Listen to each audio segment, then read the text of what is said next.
पलक काले रंग वाली लड़की थी, जिस वजह से उसके स्कूल में हर कोई उसके काले रंग को लेकर उसे चिढ़ाता था, खासकर उसकी अपनी क्लास के टीचर और बच्चे। पलक, तुम लाइन में सबसे पीछे खड़ी हो जाओ, और टीना सांची, तुम कुछ सुंदर लड़कियां आगे आ जाओ। प्रिंसिपल मैम का ऑर्डर है, हमारे स्कूल के बेस्ट बच्चों का फोटो स्कूल मैगजीन में छपेगा, इसलिए मैं चाहती हूँ मेरी क्लास के बच्चों का फोटो ही मैगजीन में छपे। पर मैम, ये पलक तो बहुत काली है, पूरी फोटो इसी से खराब हो रही है। मैम, ऐसा नहीं हो सकता, हम इस पलक को इस फोटो में से हटा दें? नहीं बच्चों, अगर ऐसा हो सकता तो ये काम सबसे पहले मैं ही कर देती। मैं खुद नहीं चाहती ये काली स्टूडेंट मेरी क्लास में भी रहे। मैम, मैं पानी पीने जाऊं?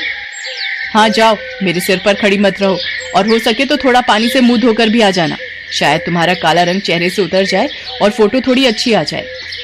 टीचर की और बच्चों की बातों को सुनकर पलक रोती हुई वॉशरूम की तरफ चली जाती है और वहां जाकर फूट फूट कर रोने लगती है। पलक के माता पिता दोनों नौकरी करते थे और बड़ी मेहनत से पैसे कमाकर उन्होंने पलक का अंग्रेजी मीडियम में एडमिशन करवाया था। इसलिए पलक अपने माता पिता से कभी भी अपना दुख नहीं कहती थी। पलक को दौड़ने का बहुत शौक था। वो रोजाना सुबह स्कूल जाने से पहले दौड़ने का अभ्यास करती थी, पर वो जब भी अपनी टीचर से स्कूल में दौड़ प्रतियोगिता में भाग लेने के लिए कहती थी तो उसकी टीचर उसे साफ मना कर देती थी और बच्चे उस पर हंस देते थे। तू दौड़ेगी?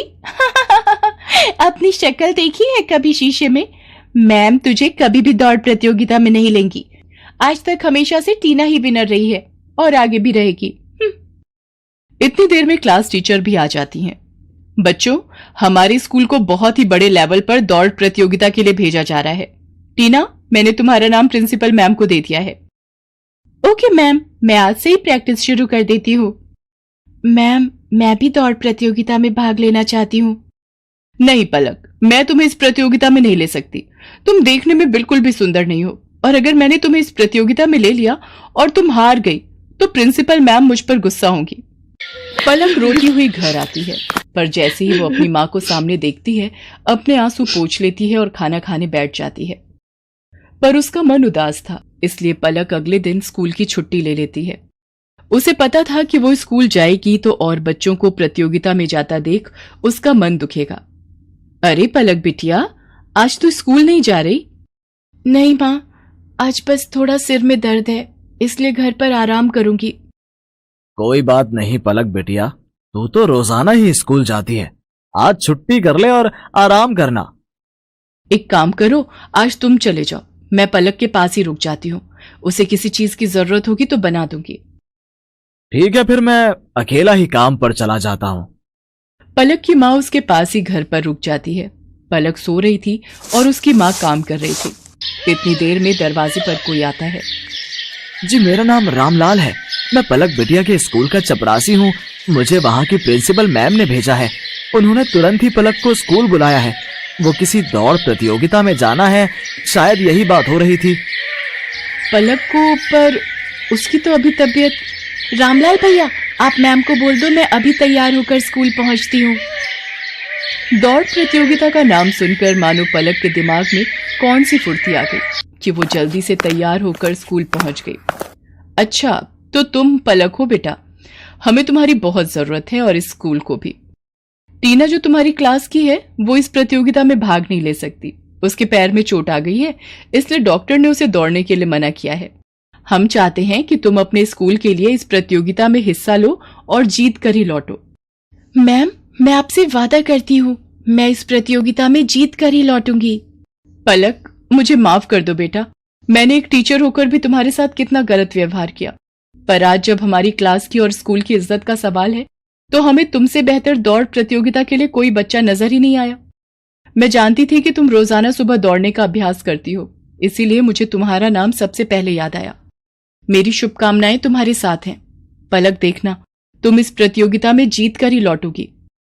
Thank you ma'am, thank you so much. मैं आपसे वादा करती हूँ मैं इस प्रतियोगिता में जरूर जीतूंगी। पलक की क्लास के सब बच्चे भी उसे शुभकामनाएं देते हैं और पलक पूरे जोश के साथ दौड़ प्रतियोगिता में हिस्सा लेती है और जीत कर लौटती है। उसकी प्रिंसिपल मैम और क्लास टीचर उसे इनाम में ट्रॉफी देकर सम्मानित करती हैं। ट्रॉफी लेकर पलक घर पहुंचती है प्रतियोगिता जीतने की खुशी पलक के माता पिता उसके चेहरे पर साफ साफ देख रहे थे। उस दिन के बाद से पलक को कभी भी कोई भी उसके काले रंग के लिए नहीं बोलता था, बल्कि सब उसकी बहुत तारीफ करते थे। रामलाल अमन कुमार के घर नौकरी करता था। अमन कुमार का बेटा सौरभ एक बड़े स्कूल में पढ़ता था, जबकि रामलाल का बेटा दीपक एक सरकारी स्कूल में पढ़ता था। सौरभ और दीपक दोनों ही पढ़ने में होशियार थे और अपने अपने स्कूल के अच्छे बच्चों में उनका नाम था। देखो पापा, मेरा रिपोर्ट कार्ड मिल गया, मैं क्लास में फर्स्ट आया हूँ। अरे वाह सौरभ, मुझे पता था मेरा बेटा इस बार भी क्लास में फर्स्ट आएगा। अरे रामलाल, दीपक भी तो अपनी क्लास में फर्स्ट आया है ना? अभी कुछ देर पहले ही वो भी अपना रिपोर्ट कार्ड दिखा रहा था। जी साहब, वो भी अपनी कक्षा में अव्वल आया है। पापा, सरकारी स्कूल में पढ़कर तो कोई भी फर्स्ट आ जाता है, वहाँ की पढ़ाई तो बहुत आसान है। दीपक ने कोई बड़ा काम नहीं किया, एक छोटे से स्कूल में फर्स्ट आकर। सौरभ, ये लो लड्डू, मैं फर्स्ट आया हूँ ना तो बापू ने सबको बांटे हैं। मैं नहीं खाता ये बेकार से लड्डू। मॉम, वो चॉकलेट बादाम कहाँ हैं जो आपने सबको खिलाए हैं? मेरे पापा तुम्हारे बापू की तरह सस्ते लड्डू नहीं लाते, वो तो चॉकलेट ड्राई फ्रूट लाए हैं। और ज्यादा इतराने की जरूरत नहीं है, तुम हमारे नौकर के बेटे हो, जितनी मर्जी कोशिश कर ले तो मेरी बराबरी नहीं कर सकता। सौरभ बेटा, ऐसे नहीं बोलते, दीपक भी अच्छा बच्चा है। मॉम, मुझे दीपक एक आंख नहीं भाता, मेरे सामने पापा उसकी तारीफ करते रहते हैं, मुझे बिल्कुल अच्छा नहीं लगता। मैं कपिल के घर खेलने जा रहा हूँ। सौरभ को दीपक से नफरत थी। दीपक भी उसकी तरह पढ़ाई में बहुत अच्छा था। ये बात सुनकर सौरभ और गुस्से में आ जाता है। सौरभ कपिल के घर खेलने चला जाता है। क्या हुआ सौरभ, आज तू बड़ा गुस्से में है? मैं दीपक से नफरत करता हूँ। आज मैं जब पापा को अपना रिपोर्ट कार्ड दिखा रहा था तो दीपक ने भी अपना रिपोर्ट कार्ड दिखाया, वो भी मेरी तरह फर्स्ट आया है। फिर तुम ही बताओ, फिर पापा उसकी भी तारीफ करने लगे, वो हमारे नौकर का बेटा है, ये बात मुझे उसे समझानी होगी। अरे तू चिंता क्यों करता है, सब ठीक हो जाएगा। अच्छा सुन, कल दोपहर में सारे दोस्त गेम में पैसे लगा रहे हैं, तू कितने लगाएगा? मेरी तरफ से 200 रुपए लगा दे। अरे तू फिर से अपनी मम्मी के बैंक अकाउंट से 200 रुपए लेगा तो तेरी मम्मी गुस्सा नहीं करेंगी? मेरे पापा बहुत रिच हैं, मेरे पास पैसों की कमी नहीं है। मेरे मम्मी पापा मुझसे कुछ नहीं कहते हैं क्योंकि मैं स्कूल में हमेशा फर्स्ट आता हूँ। सौरभ को गेम पर पैसा लगाने की आदत पड़ गई थी। वो आए दिन अपने दोस्त कपिल और बाकी दोस्तों के साथ ऑनलाइन गेम खेलता और उस पर पैसे लगाता। सौरभ पढ़ाई में अच्छा था, इसलिए उसकी मम्मी भी उसे अकाउंट से पैसे लेने के लिए कुछ नहीं कहती थी। सौरभ, तुमने मॉम के अकाउंट से आज फिर 200 रुपए निकाले हैं। पापा, वो मेरा ऑनलाइन ग्रुप गेम चल रहा है ना, तो उसी के लिए चाहिए थे। अरे मुझे पता है, सौरभ ने मुझे बता दिया था कि वो 200 रुपए ऐड कर रहा है। बेकार में गुस्सा होते रहते हो मेरे लाल पर। वो तो ठीक है संध्या, पर चलिए आप नाश्ता कीजिए, बच्चे हैं आपस में लगे रहते हैं। संध्या अमन की बातों पर ध्यान नहीं देती। सौरभ को गेम खेलने की आदत पड़ती जा रही थी। एग्जाम भी नजदीक आ रहे थे। एक दिन, सौरभ क्या बात है, आजकल लग रहा है तुम पढ़ाई पर ध्यान नहीं दे रहे हो। तुम्हारी मैम का फोन आया था, तुम 2 दिन से ट्यूशन में लेट पहुंच रहे हो। मम्मी, वो एग्जाम आ रहे हैं ना, तो मैं कपिल के घर बैठकर पढ़ाई करता हूँ। हम दोनों साथ में ही ट्यूशन जाते हैं, तो पढ़ते हुए समय का पता ही नहीं चलता। अच्छा ये बात है, तुम कपिल के घर बैठकर एक्स्ट्रा टाइम में पढ़ाई कर रहे हो, ये बहुत अच्छी बात है। उधर दीपक भी अपनी आने वाली परीक्षाओं की तैयारी कर रहा था। बापू, इस बार मुझे फिर से फर्स्ट आना है, देखना मैं खूब मेहनत करूंगा। मुझे पता है मेरे बेटे, तुम पढ़ाई में बहुत मेहनत कर रहे हो।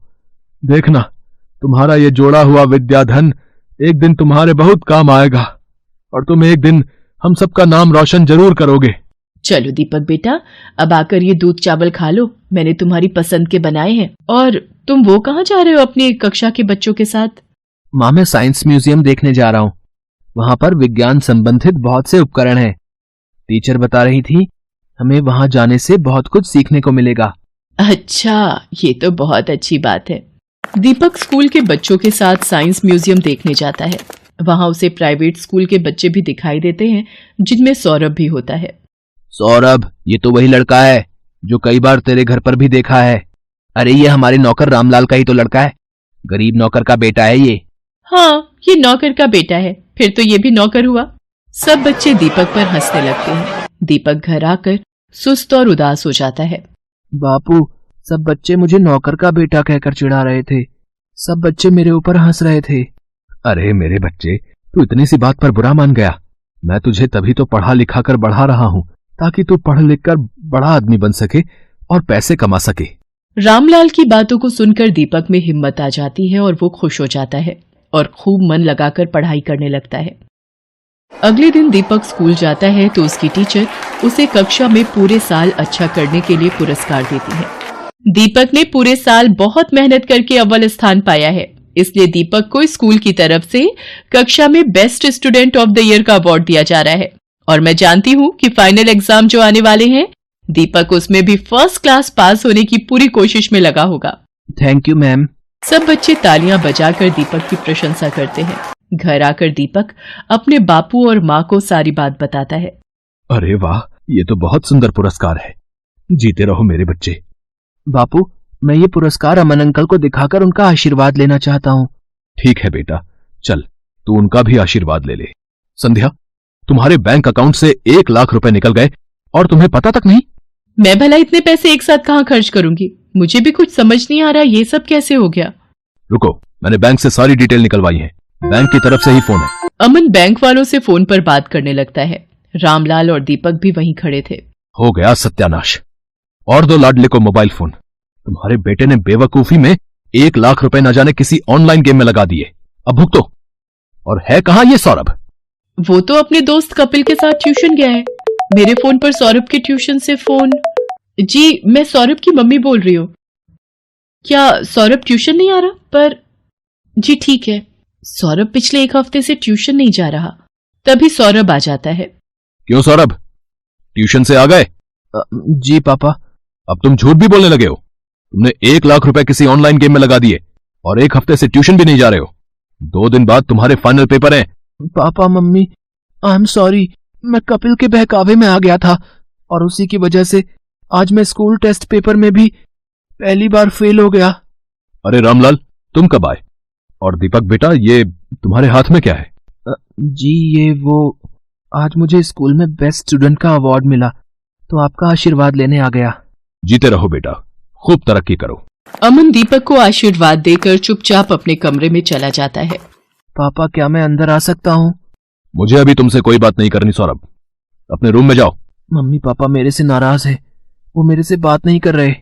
सौरभ, अगर तुम्हें सच में अपनी गलती का एहसास है तो अपनी गलती को सुधारो, फिर तुम्हारे पापा का गुस्सा ठंडा हो जाएगा। मुझे पता है मम्मी, मुझे क्या करना है। सौरभ ने अब कपिल और उसके दोस्तों के साथ गेम खेलना बंद कर दिया और खूब मन लगाकर पढ़ने लगा। पर 2 दिन बाद उसका मैथ्स का पेपर था। उसने ट्यूशन की बहुत छुट्टियां ले ली थी और उसका कोर्स अभी बहुत बाकी रह गया था। मम्मी, मेरा बहुत सारा सिलेबस अभी रिवीजन के लिए बाकी है, मैं कैसे कर पाऊंगा? कुछ सवाल तो मुझे समझ भी नहीं आ रहे। सौरभ, तुम एक काम क्यों नहीं करते? दीपक की मैथ्स बहुत अच्छी है, उसके मार्क्स भी बहुत अच्छे आते हैं और मैंने सुना है अब तो सरकारी स्कूल की पढ़ाई भी बहुत अच्छी हो गई है और प्राइवेट स्कूल की किताबें और सरकारी स्कूल की किताबें एक जैसे कोर्स की पढ़ाई जाती हैं। मम्मी, क्या दीपक मेरी मदद करेगा? मैंने हमेशा उसके साथ गलत व्यवहार किया है। कोई बात नहीं, पर अब तुम्हें अपनी गलती का एहसास है, ये बहुत बड़ी बात है। रामलाल, दीपक को जरा बुला लाओ, सौरभ को मैथ्स में उसकी सहायता चाहिए। हाँ हाँ मालकिन, मैं अभी बुला लाता हूँ। सौरभ दीपक की सहायता से मैथ्स के पेपर की तैयारी करता है और बाकी सभी विषयों में भी सौरभ अब दीपक के साथ ही पढ़ने लगा। सौरभ भी दीपक की तरह अपने स्कूल में फर्स्ट आता है। सौरभ, तुम्हारा रिजल्ट देखकर मैं आज बहुत खुश हूँ। पापा, ये सब दीपक की वजह से ही हुआ है, इसने मेरी एग्जाम के दिनों में बहुत हेल्प की। थैंक यू दीपक। रामलाल, तुम्हारा बेटा दीपक बहुत होनहार है, देखना ये एक दिन जरूर बड़ा आदमी बनेगा। अमन अंकल, एक दिन मैं भी आपकी तरह ही बड़ा बिजनेसमैन बनूंगा। दीपक की बातों को सुनकर रामलाल की आंखों में खुशी के आंसू आ जाते हैं और वो दीपक को गले से लगा लेता है। Best buddies. Hello friends, thanks for watching this video. अगर आपको ये वीडियो पसंद आया है तो प्लीज लाइक, सब्सक्राइब, कमेंट्स करें इस वीडियो पर और हाँ, शेयर करना भी ना भूलें। और भी मजेदार वीडियो देखने के लिए नीचे दिए गए बेल आइकॉन को दबाएं। देखते रहिए बेस्ट बडीज।